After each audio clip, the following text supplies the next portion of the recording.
하나님 말씀 우리 함께 보시겠습니다. 신약성경 요한 1서 3장 4절에서 10절까지의 말씀입니다. 다 찾으신 줄 알고 우리 한 목소리로 같이 읽도록 하겠습니다. 시작. 죄를 짓는 자마다 불법을 행하나니 죄는 불법이라.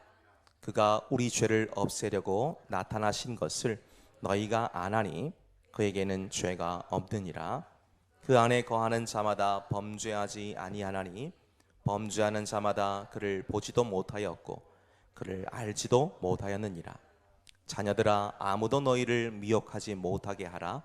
의를 행하는 자는 그의 의로우심과 같이 의롭고 죄를 짓는 자는 마귀에게 속하나니 마귀는 처음부터 범죄함이라.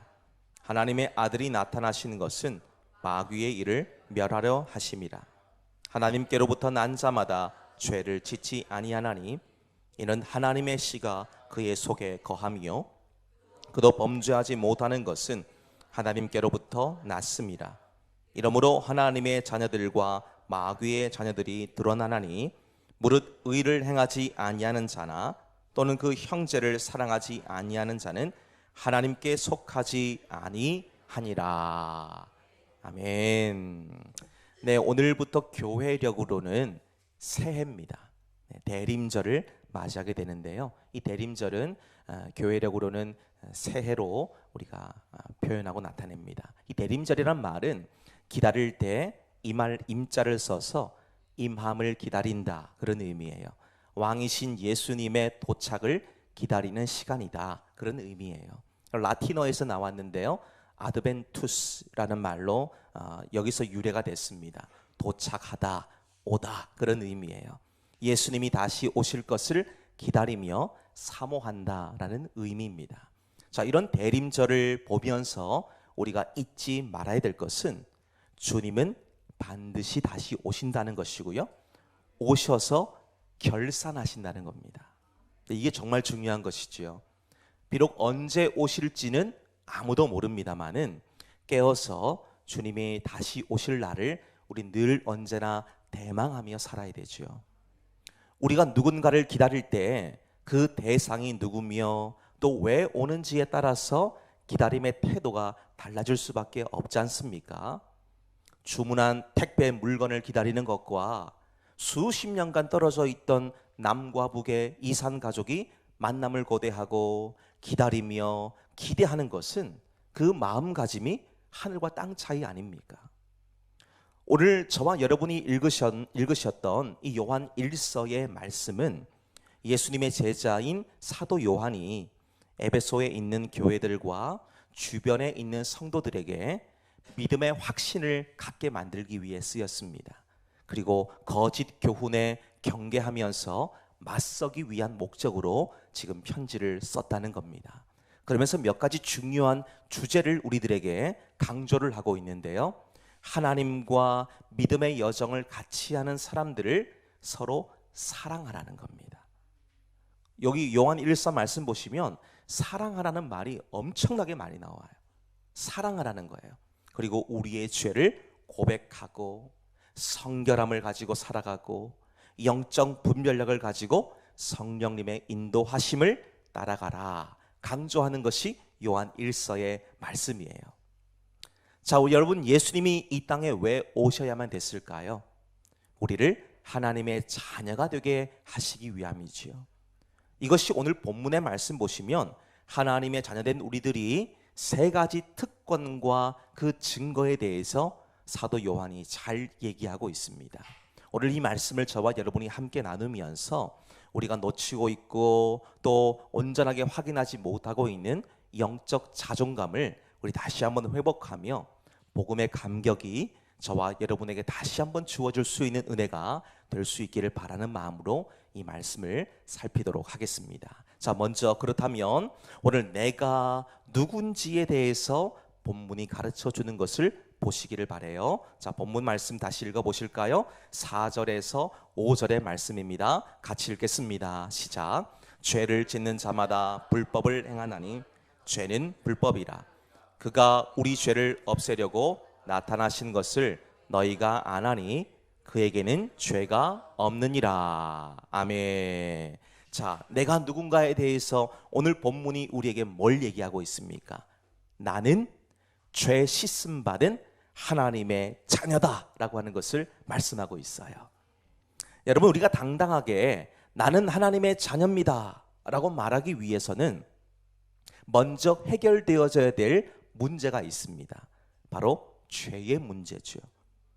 거룩하신 하나님은 죄와 함께 할 수 없으시기 때문입니다. 자, 그래서 4절 말씀 보시면 이 죄를 가리켜서 뭐라 말합니까?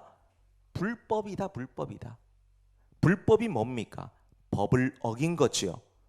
아버지를 떠나서 가출한 겁니다. 누가복음 15장의 말씀에서 보시게 되면 바로 그런 표현이죠. 내 마음대로 살아가는 탕자의 상태가 바로 불법이고 죄라는 겁니다. 이 죄에 가로막혀 있다면 그 죄에 가로막혀 있는 한 저와 여러분은 하나님을 아버지라고 부를 수가 없어요. 그러면 이 죄가 뭔지를 우리 살펴보실 필요가 있지 않습니까? 이 죄라고 하는 말의 원어를 찾아보면 표적을 벗어난다, 실수한다, 미끄러진다, 선을 넘어간다, 그런 말이에요. 이 선을 넘어가면 탈선이잖아요. 쉽게 말해서 우리 아이들에게 가르칠 때는 이렇게 가르쳐요. 하나님이 싫어하시는 말이나 생각이나 행동이야. 그걸 죄라고 얘기해 라고 가르칩니다. 하나님이 싫어하시는 것들이에요. 말, 생각, 행동들요. 사람이 처음 만들어졌을 때에는 죄라는 단어가 존재하지 않았습니다. 사람은 하나님의 형상대로 지음받은 거룩하고 존귀한 존재였기 때문이죠. 하나님의 숨결이 그 코에 불어짐으로 흙으로 지음받은 사람이 살아있는 영적 존재가 되었다는 겁니다.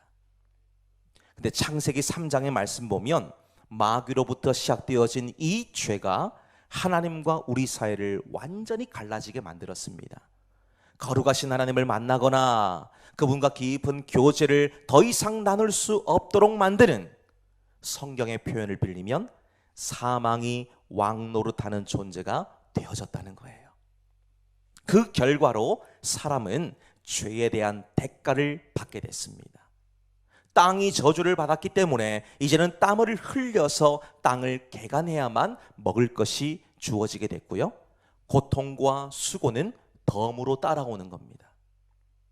무엇보다 우리가 원하진 않았습니다만 처음 지어졌던 흙으로 돌아가야 되는 죽음이 찾아왔어요.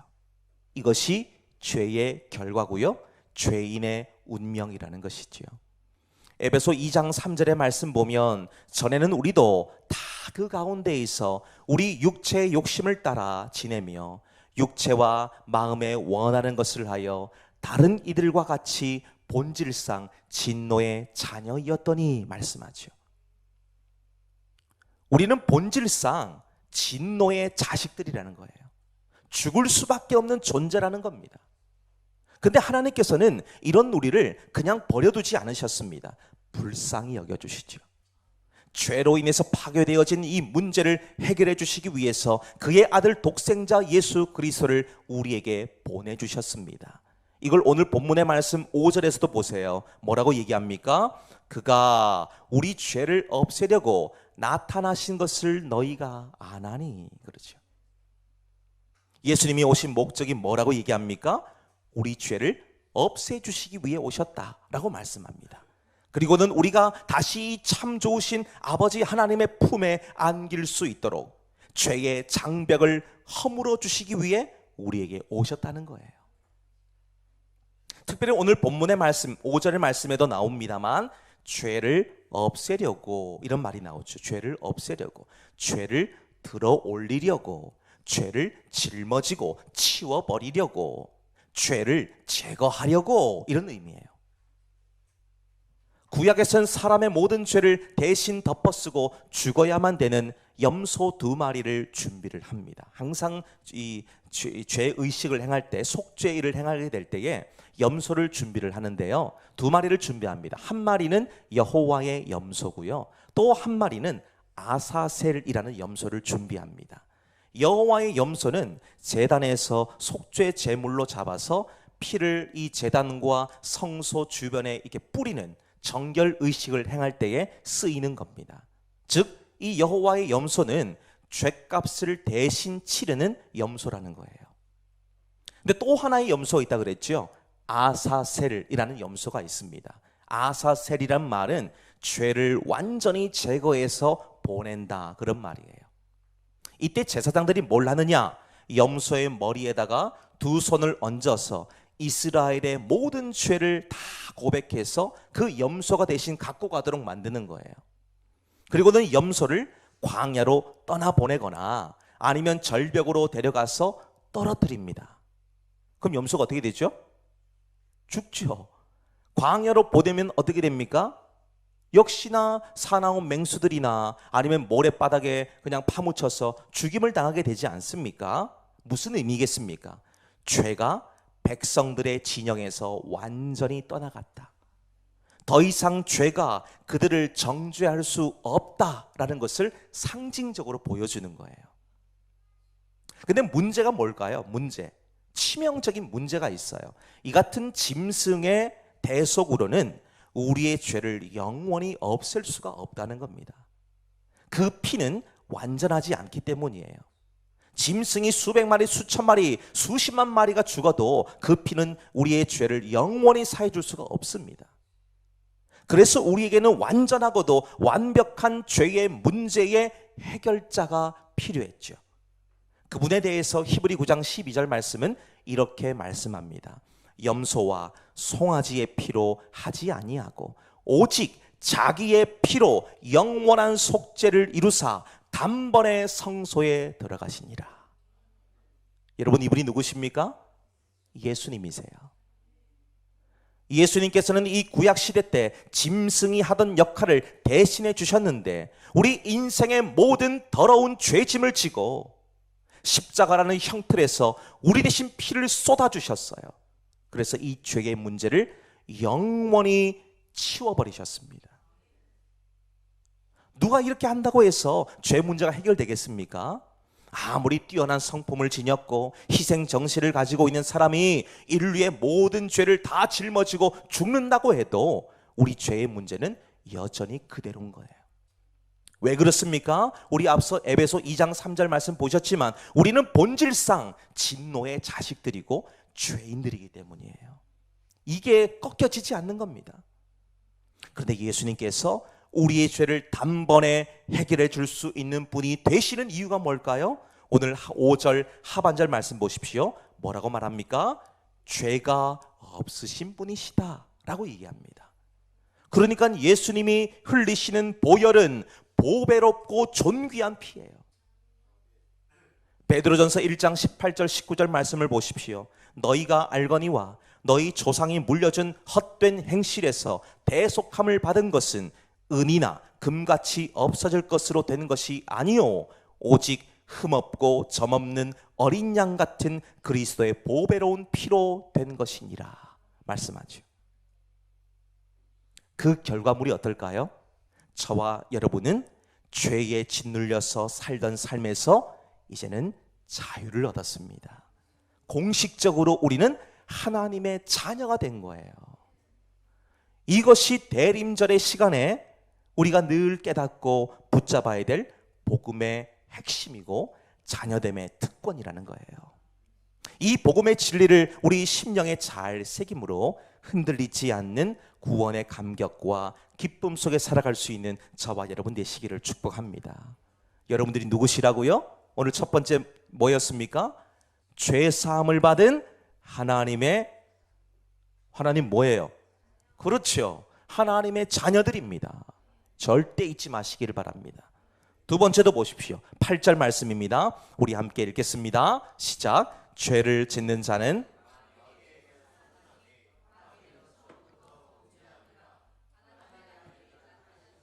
마귀의 일을 멸하려 하심이라. 아멘. 자, 두 번째는 뭘까요? 나는 마귀를 이기는 하나님의 자녀라는 사실이에요. 마귀의 특성은 하나님을 대적하는 겁니다. 그리고 하나님을 불신하게 만들어서 그분의 말씀을 의심하게 만들지요. 서두에도 첫 번째 단락에도 말씀드렸습니다만 창세기 3장에 기록되어진 마귀를 보십시오. 그는 첫사람 아담과 하와를 찾아와서 마음에다가 의심을 심겨줍니다. 하나님 말씀을 불신하게 만들죠. 상황과 환경을 바꾸는 게 아닙니다. 우리 심령에 뭘 주나요? 그 현상을 바라보면서 의심하게 만드는 겁니다. 하나님께서는 분명히 선악을 알게 하는 열매를 먹는 날에는 반드시 죽는다 그러셨어요. 반드시 죽습니다. 근데 마귀가 이 말을 교묘하게 비틀어 버리죠. 뭐라고 말합니까? 죽을까 하노라. 이 죽을까 하노라란 무슨 말이에요? 죽을 수도 있어, 그런 말입니다. 죽을 수도 있어. 하나님은 분명히 죽는다 그랬는데 마귀는 죽을 수도 있어. 그러면 먹었을 때에 죽을 수도 있고 안 죽을 수도 있다는 거잖아요. 얼마나 교묘한 말입니까? 이런 생각을 그 머릿속에 집어넣는 거예요. 결국 마귀가 던진 미끼에 사람이 걸려듭니다. 결과적으로 하나님 말씀을 따르지 못하게 되어져 버리죠. 이 결과 하나님과 분리가 됩니다. 하나님을 떠나 살게 되죠. 근데 이 같은 일이 머나먼 옛날에 있었던 사건으로 끝났을까요? 과거 완료입니까? 아닙니다. 마귀는 첫사람 아담과 하와를 무너지게 한 것처럼 지금도 우리를 찾아와서 먹음직스럽고 보암직스럽고 탐스럼직하게 보이도록 만듭니다. 그래서 하나님을 배신하고 떠나버리게 만들어요. 오늘날 이 먹음직스럽다고 하는 것은 나에게 즉시 만족을 주는 것들이에요. 당장 좋아 보이게 만드는 것들입니다. 대표적으로 예를 한번 들어볼게요. 우리가 먹는 것을 들 수 있죠. 먹는 거. 이 먹는 것만큼 우리의 오감을 자극하는 것이 없습니다. 인간의 본능 중에 하나이기 때문이에요. 이 식욕이 우리에게 반드시 있어야 되잖아요. 식욕이 없으면 우리가 어떻게 음식을 먹고 건강을 유지할 수 있겠습니까? 하나님이 주신 거룩한 거예요. 그런데 이게 타락함과 동시에 변질되어져 버립니다. 사람이 본능만 가지고 살아가면 어떻게 됩니까? 그 사람은 짐승과도 똑같은 거예요. 사람의 짐승과 다른 점은 본능을 통제할 수 있다는 것이죠. 제어할 수 있는 능력이 있다는 겁니다. 옳고 그름을 분별하고 기준을 만들 수 있다는 점이지요. 그래서 저와 여러분은 본능을 뛰어넘어 살아야 됩니다. 본능대로 살면 안 되는 거예요. 본능대로 살면 반드시 실수하고 넘어집니다. 그럼 보암직한 것은 뭘까요? 말 그대로 보기에도 그럴듯해 보이는 것들이에요. 그럴듯해 보이는 것. 겉으로는 정말 멋지고 안정적이고 성공한 것처럼 보입니다만 그 속은 말 그대로 소위 말해서 깡통이에요. 깡통. 다 텅텅 비어 있는 겁니다.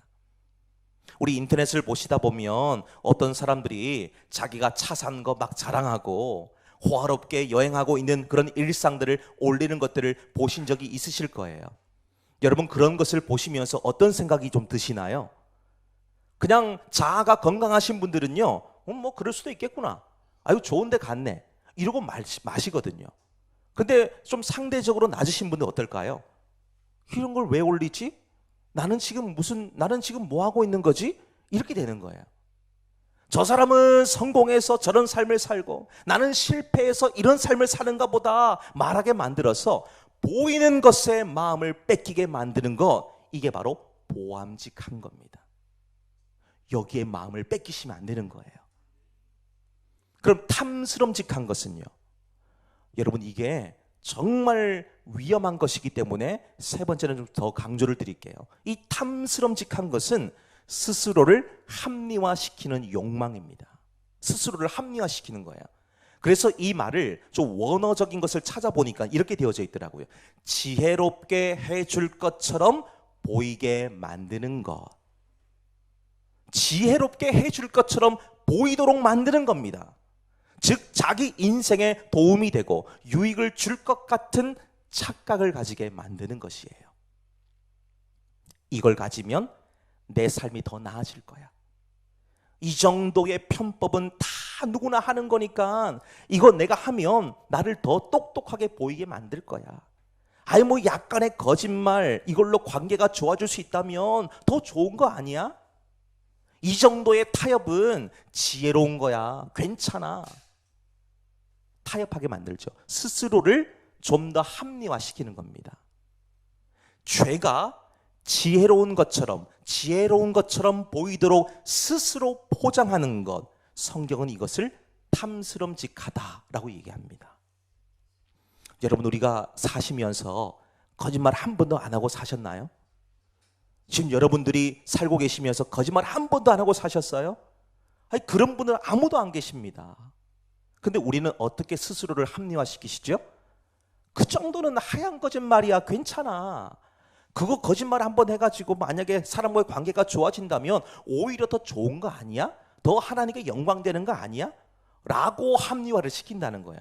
근데 거짓말은 뭐라고 배우셨나요, 여러분? 거짓말은 하나님이 싫어하시는 거잖아요. 아니, 아이들한테 그렇게 가르치시면서 우리는 뭐라고 얘기합니까? 그거 괜찮아. 스스로를 합리화시키는 거예요. 아이들은 못하게 만들면서. 그건 분명히 잘못된 것 아닙니까? 좋은 거라면 거짓말 계속 가르쳐야죠. 너 많이 불리하면 거짓말해. 괜찮아. 그건 하얀 거짓말이야. 그거는 하나님이 용서해 주시는 거야. 뭐 이런 얘기를 막 하는 겁니다. 여러분, 분명히 잘못된 것은 잘못된 것이라고 말할 수 있으셔야 돼요.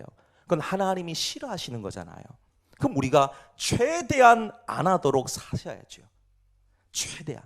뭐 어쩔 수 없이 하는 것은 우리가 그렇게 할 수밖에 없는 상황이라면 할 수도 있겠습니다만은 그러다 그걸 합리화시키시면 안 되는 거예요. 성경은 분명히 단호하게 말씀합니다. 그거 너 스스로 합리화시키지 마라.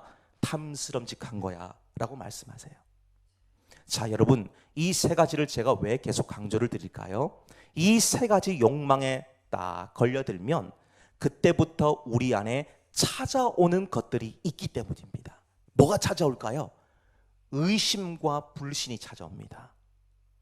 의심하고 불신하는 것은 어긋난 시선으로 하나님을 바라볼 때 나타나는 현상이거든요. 하나님을 삐딱하게 바라보니까 자기 삶이 이해가 안 되는 거예요. 내 삶이 이해가 안 되는 겁니다. 이해가 안 되니까 계속해서 불평이 나오고 원망이 나오고 낙심하고 염려하는 거예요. 성경은 뭘 얘기합니까? 낙심하지 말라, 염려하지 말라, 걱정하지 말라, 포기하지 말라 말씀하시는데 우리는 계속 뭘 합니까? 그 하나님 말씀을 의심하는 거예요. 안 믿는 겁니다. 불신하는 거죠. 이런 낙심과 염려와 근심에 사로잡히는 악순환의 반복과 연속이 계속 일어납니다. 왜 이렇게 변할까요? 8절의 말씀 보십시오. 마귀는 처음부터 범죄하는 존재이기 때문이에요. 마귀는 우리가 하나님의 자녀라는 사실을 잊어버리게 만듭니다. 여러분들이 이 주일 예배에 나오셔서 예배를 드리시는 것도 참 귀한 거예요. 그런데 우리가 드리는 이 예배가 정말 귀한 예배, 복된 예배로 더욱더 빛나기 위해서는요, 한 주간에 살아가는 삶이 더 중요합니다. 예배 때 은혜 받은 대로 살아가야 되는 거예요. 근데 마귀는 어떻게 하죠? 그 일을 싹 잊어버리게 만듭니다. 뭐 교회 가서 예배 드리는 건 예배 드리는 거고 삶은 삶인 거지 뭘 그렇게까지 따져가며 살아야 돼요? 라고 묻습니다. 근데 아닙니다. 사실은 우리 신앙생활은 교회에서 예배 드리는 것으로 끝나는 것이 아니지요. 우리 삶의 현장에서의 예배가 훨씬 더 중요하고 더 하나님이 주목해 보시는 거예요. 그래서 마귀는 우리가 그렇게 살아가는 자녀됨의 권세를 잊어버리게 만듭니다. 그러니까 이걸 잊어버리니까 계속 똑같이 염려, 근심, 낙심, 절망, 저주하는 겁니다. 그러니까 오늘 말씀에서 마귀의 정체를 얼마나 적나라하게 보여주고 있습니까? 마귀 정체를 우리가 아셨기 때문에 이제 뭘 해야 될까요? 결론적으로 말씀드리면 대적해야 됩니다. 대적해야 되는 거예요. 마귀는 거짓말, 이 참소하는 것으로 우리를 속입니다. 죄의 사슬로 꽁꽁 묶어버려요.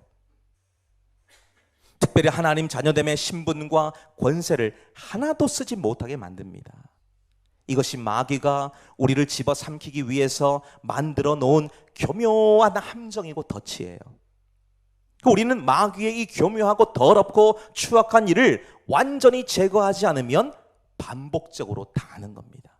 반복적으로. 근데 어찌 이 일이 우리 힘으로만 되겠습니까? 마귀는 우리 머리 꼭대기에 올라서 우리를 꿰뚫고 있어요. 내 힘으로는 머리털 하나도 건들 수가 없습니다. 근데 우리 예수님은 어떠실까요? 마귀의 권세를 깨뜨리셨죠. 그의 머리를 완전히 짓밟으셨습니다. 비록 마귀의 총공세로 그 십자가에 달려서 죽임을 당하셨지만 사흘 만에 사망 권세를 이기시고 무덤의 문을 열고 부활하셨어요. 완벽한 승리죠. 그러니까 내 힘으로는 마귀를 대적할 수 없습니다. 이길 수 없어요. 그렇지만 부활의 주님을 붙잡고 그분과 함께 걸어갈 때 마귀의 일은 완전히 깨어지고 무너지게 된다는 겁니다. 야고보 4장 7절의 말씀 보세요. 마귀를 대적하라. 그리하면 너희를 피하리라. 그렇죠. 여러분, 마귀가 피한대요. 뭐 하면 피할까요?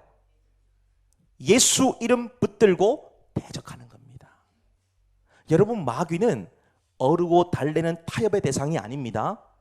대적하고 맞서 싸워야 되는 대상이에요. 전신갑주로 무장을 해서 이기기를 다투고 힘써야 되는 겁니다. 지금 이 순간 여러분들을 괴롭게 만드는 어둠의 세력이 있습니까? 여러분 가정을 흔들고 육체를 무너지게 만들고 심령을 상하게 만들어서 스스로 무너지게 만들려는 영적 공격이 있습니까? 더 이상 피하지 마십시오. 하나님의 자녀는 마귀를 대적해서 이길 수 있는 권세를 이미 받았습니다. 근거를 드릴게요. 요한복음 1장 12절의 말씀입니다. 영접하는 자, 곧 그 이름을 믿는 자에게는 하나님의 자녀가 되는 뭘 주셨습니까? 권세를 주셨다. 하나님이 권세를 주셨답니다. 대림절이 바로 이렇게 잊고 있던 자녀의 권세를 회복하는 시간이에요. 그래서 오늘 이 시간 저를 한번 좀 따라해 보시면 좋겠는데요. 한번 우리 이렇게 선포를 해볼게요. 나는 하나님의 자녀다. 나를 묶고 있는 더러운 영은 예수의 이름으로 떠나갈지어다.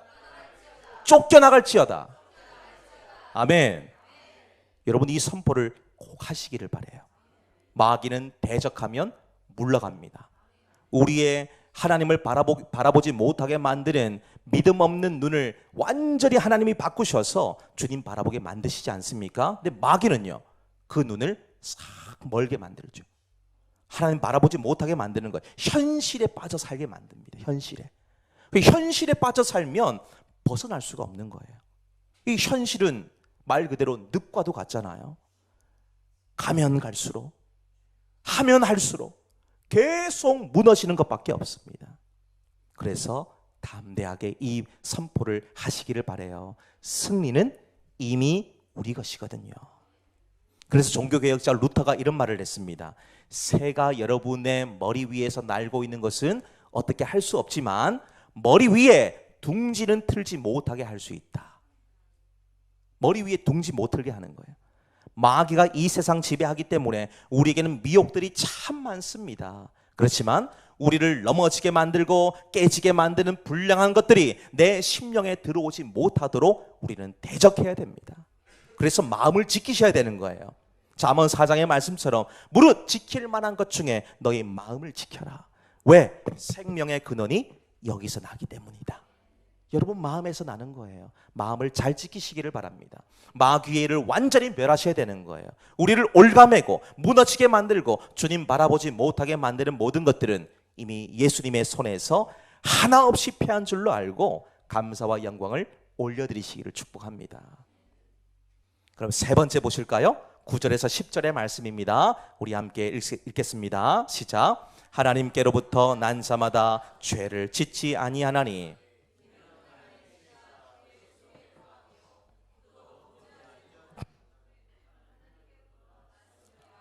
이러므로 하나님의 자녀들과 마귀의 자녀들이 드러나나니 무릇 의를 행하지 아니하는 자나 또는 그 형제를 사랑하지 아니하는 자는 하나님께 속하지 아니하니라. 아멘. 자, 세 번째는 무엇입니까? 나는 하나님을 닮아가는 하나님의 자녀라는 사실이죠. 자, 본문에서 중요한 표현이 나오는데요. 하나님의 씨라는 사실이죠. 씨. 이 씨를 보십시오. 정말 보잘것없고 미약하지 않습니까? 근데 그 안에는 거대한 생명이 들어있어요. 생명은 반드시 씨앗의 형질을 따라갑니다. 콩을 심으면 뭐가 나오죠? 콩이 나오죠. 팥을 심으면요, 팥이 나오는 거예요. 그래서 씨는 모든 것의 시작인 겁니다. 차가운 겨울의 땅을 보시게 되면 아무것도 보이지 않고 그냥 꽁꽁 얼어 있다 보니까 어떤 생명도 있지 않을 것이다 라고 우리가 생각하기 쉬운데요. 근데 땅 속은 어떨까요? 땅 속은 그 겨울이 지나고 봄이 오기를 기다리며 싹틀 준비를 하는 수많은 생명들이 거기 있어요. 그래서 씨는 생명이고 시작이라고 말씀드릴 수가 있습니다. 요한복음 12장을 보시면 예수님을 가리켜서 한 알의 씨, 밀알로 표현하시거든요. 요한복음 12장 24절 보시니까 한 알의 밀이 땅에 떨어져 죽지 아니하면 한 알 그대로 있고 죽으면 많은 열매를 맺느니라. 그렇죠. 예수님이 이 땅에 오시고 우리가 그분을 영접하게 될 때에 우리 안에 놀라운 일이 일어났다는 겁니다. 바로 하나님의 생명, 성령과 말씀이 우리 심령의 씨앗처럼 심겨졌다는 거예요. 이걸 성경에서는 거듭났다라고 표현합니다. 거듭났다. 이건 단순히 교회를 다니는 사람이 되었다 그런 의미가 아닙니다. 우리의 존재 유전자 자체가 완전히 바뀌어졌다는 거예요. 우리 존재의 유전자가 마귀의 종, 진노의 자녀에서 하나님의 생명을 가진 자녀가 된 겁니다. 그래서 9절 말씀 보세요. 하나님께로부터 난 자는 죄를 짓지 않는다. 그렇죠. 이 말씀을 좀 오해하지 마시기를 바라요. 난의 구절이긴 합니다만은 이 말씀을 오해하지 않으시면 좋겠어요. 우리가 예수 믿으면 절대로 죄를 짓지 않는다는 그런 의미일까요? 그런 의미가 아닙니다. 우린 날마다 연약함으로 넘어지잖아요. 죄의 유혹에서 벗어날 수도 없고요. 우리 힘으로는 이 죄 문제를 온전히 이길 수도 없습니다. 근데 한글 성경에서는 오해를 불러올 법한 이 표현으로 번역되어져 있습니다만 헬라어 원문을 보니까 이렇게 되어져 있어요. 죄를 짓는 것을 습관적으로 반복하지 않는다. 죄 가운데 계속 머물러 살지 않는다. 그런 의미입니다. 이유가 뭘까요? 왜 이렇게 살 수가 없을까요? 왜 죄에 머물러 있지 않고 하나님을 닮은 형상대로 살아가기 위해 애를 쓸 수밖에 없을까요? 지금 여러분 안에 뭐가 있다 그랬습니까? 그렇습니다. 하나님의 씨가 여러분 속에 있는 거예요. 하나님의 씨, 생명의 씨입니다. 돼지를 보면 그냥 오물통이나 진흙더미에다가 뒹구는 걸 얼마나 좋아하는지 몰라요. 이 돼지가 그렇게 합니다. 근데 양은요? 양은 오물통이나 진흙더미에 뒹구는 것을 대단히 싫어합니다. 본성이 다르기 때문이에요. 본성이. 즉 과거의 나는 죄 짓는 것이 즐거웠고 죄가 죄인지도 모른 채 그냥 그렇게 살아갔습니다. 근데 지금은요. 지금은 죄를 짓게 되면 마음이 불편하고 괴로운 거예요. 이 양심의 사이드카가 울려야 되는 겁니다. 이게 울리지 않으면 죄를 지으면서도 이 정도는 괜찮아 이렇게 나오는 거예요. 이 정도는 괜찮아. 내 안에 성령께서 탄식하고 계신다는 것을 깨닫기 때문에 바로 우리가 이 양심에서 비상벨이 울릴 때에 죄의 길에서 멈추고 다시 의의 길로 돌아갈 수 있는 거예요. 자녀는 부모님을 닮잖아요. 부모님의 유전자가 그 안에 있기 때문입니다. 그래서 자녀들이 하는 말투, 행동, 습관, 버릇들 이거 가만히 보고 있으면 온몸에 막 소름 돋을 때가 있어요. 저건 내가 하던 건데? 저건 내가 하던 행동인데? 어디서 배웠지? 어디서 배운 게 아니고 그 유전자에 있어요. 유전자에 있기 때문에 여러분들이 항상 말 조심하셔야 돼요. 그게 언제 튀어나올지 모르거든요. 이전에 죄를 지었을 때 양심에 아무런 거리낌 없이 그냥 그렇게 살았을 때와 지금의 상태가 다른 이유는 9절 말씀 보십시오. 하나님의 씨가 그의 속에 거하며 하나님의 성품, 그 마음이 우리 안에 심겨져 있다는 것을 말씀해 주고 있는 겁니다. 그래서 성령으로 거듭난 사람은 겉모습은 이전과 달라진 것이 보이지 않는다고 해도 우리 속사람은 하나님의 유전자가 흐르는 존재가 된 거예요.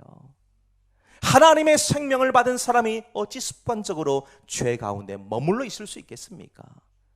매일 예수님 생각하고 그분이 좋아하시는 것을 하고 말과 생각과 행동을 말씀의 거울 앞에서 살피는데 어찌 죄가 우리를 지배할 수 있겠느냐는 말씀이에요. 물론 이 땅에 살아가는 동안에 우리는 죄와 영원히 이별할 수는 없습니다. 지금 이 시간에도 우리는 죄에 사로잡혀 있잖아요. 인내하지 못하고 여전히 걱정하고 있고 여전히 분노하고 질투하고 정욕대로 살아가는 것으로 우리 속사람이 가득 채워져 있습니다. 지금 보이지만 않을 뿐이지, 이 자리에 지금 멋지게 앉아 계실 뿐이지, 우리 속사람을 다 볼 수 있다면 지금 이 자리에 가만히 앉아 계실 수 있겠습니까? 뭐라도 덮어야 되는 거예요. 이거 안 보여야 되는 겁니다. 그 정도로 부끄러운 것이 저와 여러분 모습 아닙니까? 근데 이 같은 것들로 돌아설 수 있는 것은 죄를 끊어버리고 이길 수 있는 힘을 예수님 안에 거함으로 얻게 되는 것이지요. 예수님 안에 거함으로. 무엇보다 예수님 안에서 거듭난 은혜를 받은 자는 죄가 지배할 수 없습니다. 육체를 따라 살며 죄를 깨닫지 못하는 어리석은 삶을 떠나서 예수님을 닮은 거룩하고 성결한 성품으로 나아갈 수 있는 이유가 바로 여기에 있는 것이지요. 사랑하는 여러분, 세상의 유혹 앞에 우리 마음을 빼앗기지 마시기를 바랍니다. 그리고 더 이상 무너지지 마시기를 바라요. 저와 여러분은 있으나 마나한 이런 시시한 존재가 아니고요, 하나님의 씨를 품은 그분의 자녀들입니다. 이 거룩한 자존감을 가지고 죄의 유혹을 단호히 거절하면서 거룩한 주님의 성품을 닮아가셔야 되는 거죠. 우리는 죄 씻음을 받은 하나님의 자녀이기 때문입니다. 마귀를 이기는 하나님의 자녀이고 하나님을 닮아가는 그분의 자녀이기 때문입니다.